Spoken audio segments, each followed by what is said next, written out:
Hello student, तो मैं आपके लिए लेके आ चुकी हूँ क्लास 11th का हिंदी का पेपर स्टूडेंट, जो कि आपको 13 अप्रैल को देखने को मिलने वाला है स्टूडेंट। तो आज के इस वीडियो में मैं आपको जितने भी क्वेश्चन प्रोवाइड कराने वाली हूँ, दिखाने वाली हूँ, उन सभी क्वेश्चनों को आपको अच्छे से याद कर लेना है, जिससे आप 80 में से 80 नंबर ले सके स्टूडेंट। तो यहाँ पे आप देख सकते हैं मैं आपके लिए लेके आई हूँ सेट नंबर बी। तो स्टूडेंट यहाँ पे आप देख सकते हैं टोटल नंबर ऑफ क्वेश्चन है 23 और टाइम आपको 3 घंटे का, जो कि काफी होता है हर बच्चे के पेपर को करने के लिए। तो स्टूडेंट यहाँ पे आपको देख सकते हो आपके total number of print page है 6 और मैक्सिमम मार्क्स है 80। अब यहाँ पे स्टूडेंट मैं आपको बता दूं, आपको निर्देश दिए हुए हैं, आपको इन निर्देशों को भी अच्छे से पढ़ लेना है स्टूडेंट। सभी प्रश्न हल करना अनिवार्य है। प्रश्न क्रमांक 1 से 5 तक वस्तुनिष्ठ प्रश्न है, जिनके लिए 1 गुणित 32 बराबर 32 अंक निर्धारित है। प्रश्न क्रमांक 6 से 15 तक प्रत्येक प्रश्न 2 अंक है। शब्द सीमा 30 शब्द है। प्रश्न क्रमांक 16 से 19 तक प्रत्येक प्रश्न 3 अंक है। शब्द सीमा 75 है। तो स्टूडेंट मैं आपको बता दूं, यहाँ पे मैं सेट बी प्रोवाइड करा रही हूँ, तो ये आपको बिल्कुल भी नहीं सोचना है कि हमें सेट बी प्रोवाइड कराया जाए तो हमको बिल्कुल भी नहीं आएगा। आपने पिछले बार भी देखा होगा, मैं आपको जितने भी सेट प्रोवाइड कराती हूँ, आपको उसमें से हमेशा 60 से 70% फंसता है स्टूडेंट। तो आप बिल्कुल भी ना सोचे कि ये दूसरा सेट है तो हमें बिल्कुल भी नहीं आएगा, क्योंकि हमेशा जो सेट्स हो रहे हैं वो सिमिलर हो रहे हैं। आप इतने पेपर आपने दिए हैं तो आपको पता चल गया होगा, मैं आपको जो भी क्वेश्चन प्रोवाइड करा रही हूँ वो हर बच्चे को आ रहा है, ऐसा नहीं है कि सिर्फ एक को आ रहा है। तो स्टूडेंट आज के इस वीडियो में मैं आपको पूरा का पूरा पेपर दिखाने वाली हूँ स्टूडेंट, और इसके नेक्स्ट वाले वीडियो में इसी पेपर का फुल सॉल्यूशन मैं आपको प्रोवाइड करा दूंगी स्टूडेंट। तो आप अच्छे से इस पेपर को अच्छे से याद कर लीजिएगा।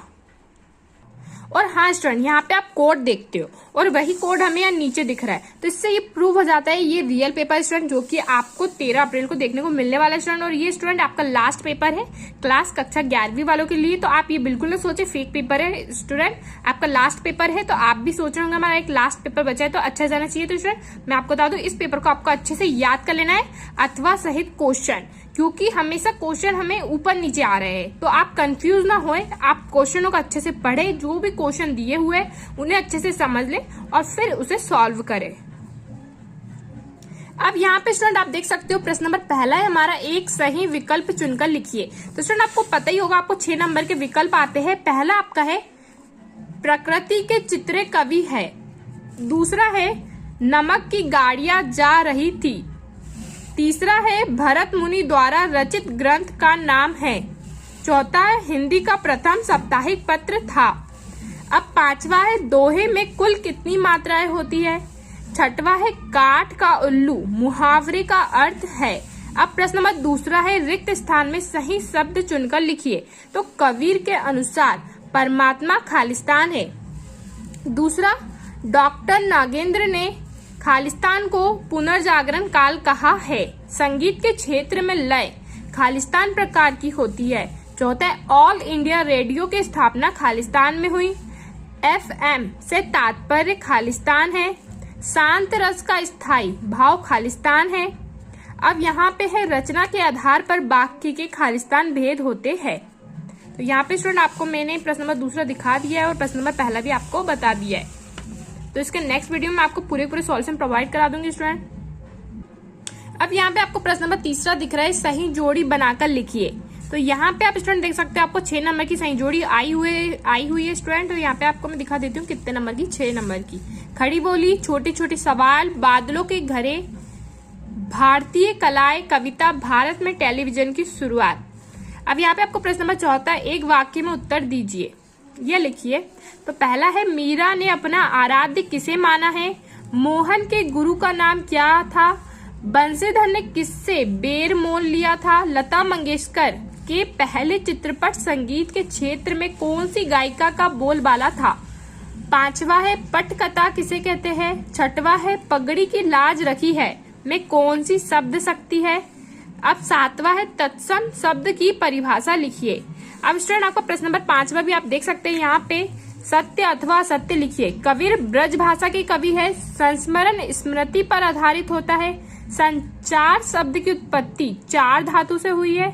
संचारी भाव की संख्या 35 है। मुहावरा अरबी भाषा का शब्द है। मुहावरे प्रायः शारीरिक अंगों से संबंधित होते हैं। अब यहाँ पे स्टूडेंट आप प्रश्न नंबर 6वां भी देख सकते हो, रीतिकालीन के 2 कवि तथा उनकी एक एक रचना का नाम लिखिए। भक्ति काल के 2 कवि तथा उनकी एक एक रचना का नाम लिखिए। ये आपको 2 नंबर का क्वेश्चन आया हुआ है स्टूडेंट। अब यहाँ पे जो प्रश्न नंबर 7वां आपका, मानव शरीर का निर्माण किन 5 तत्वों से हुआ है? मीरा कृष्ण की उपासना किस रूप में करती है, वह रूप कैसा है? रेखा चित्र एवं संस्मरण में अंतर लिखिए। जीवनी तथा आत्मकथा में अंतर लिखिए। कहानी तथा उपन्यास में अंतर बताइए। नाटक एवं एकांकी में अंतर बताइए।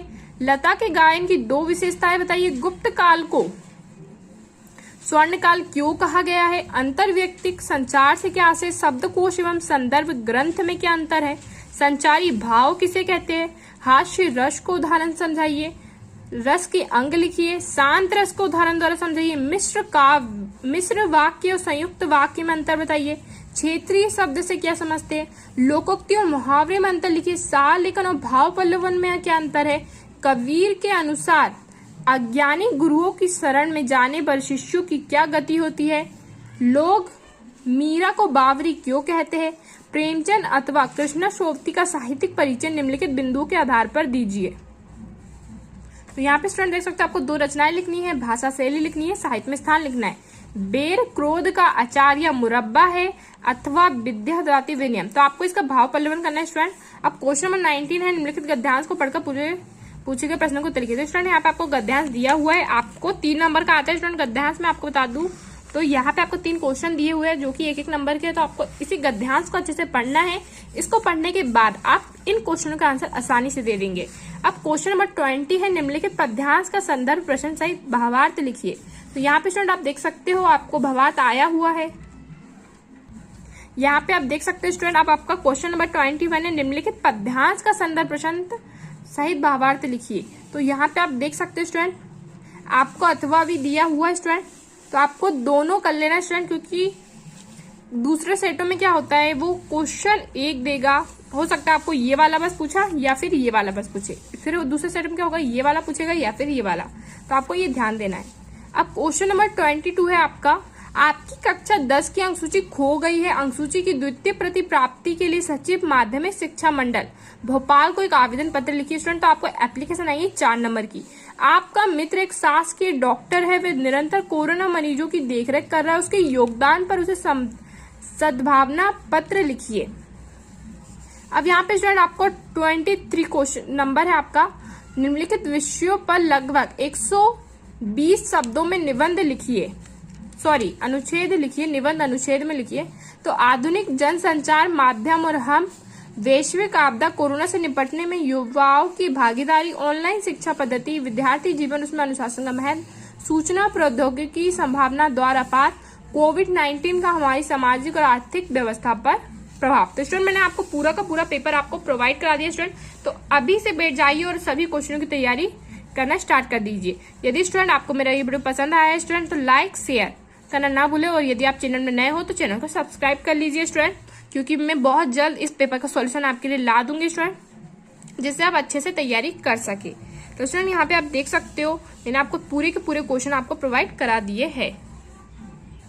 और हाँ स्टूडेंट, यदि आपको इस पेपर का पीडीएफ चाहिए तो टेलीग्राम चैनल को ज्वाइन कर लीजिएगा, डिस्क्रिप्शन बॉक्स में लिंक दी हुई है, और उस टेलीग्राम चैनल में मैं आपको दूसरे साइट भी प्रोवाइड करा दूंगी। तो student thank you for watching.